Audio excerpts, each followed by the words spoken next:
ሄርሜላ እንግዲህ ትላንት ካሸነፈች ቀለበት ይደረግላታል ተብሎ ነበር። ሳይደረግላት እንግዲህ ሽንፈቷን ተከናንባ ተሸንፋ አንገታቸውን ደፍተው ቸው እንኳን ሳይሉ ነበረ የወጡት። ዛሬ ደግሞ እንግዲህ እርሱ ቀለበት ተደረገላት ይላል። ቀለበት የሚባል ነገር የለም። በህልማቸው አይታ ነው መሰለኝ ቀለበት ተደረገላት የተባለው ማለት ነው። ቀለበት የሚባል ነገር የለም። እንግዲህ ስትመኝ ትኖራለች። እንግዲህ ከአብርሃም ቀለበት መቼም እንደማታገኝ እሱን ብታምንበት ጥሩ ነበረ፣ ግን አላገኘችውም።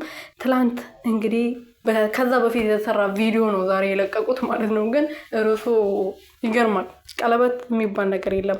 አብርሃም እንግዲህ ከሩትዬ ነው ዶሮንም ምግብ አሰራሩንም የምግብ ጣዕም ያወቀውና ዛሬ በጣም ነው የገረመው። እርግጠኛ ነኝ ሩትዬ የሰራችውን ዶሮ ለቪዲዮ ብላ አስገብታ ነው እንጂ እቺ እንኳን ዶሮ ልሰራ ሽንኩርት አከታተፉን ራሱ አታውቀውም ማለት ነው። ይሄን ስነ ስርዓት ከየት ታመጣዋለች? ከሩትዬ ወርሳ ጸጉር አሰራሩን፣ አለባበሱን፣ ቤት እንዴት እንዳስቀመጠችው ቲቪዋ ሳይቀር ሶፋዋ ሳይቀር ከሩትዬ ኮርጃ ነውና።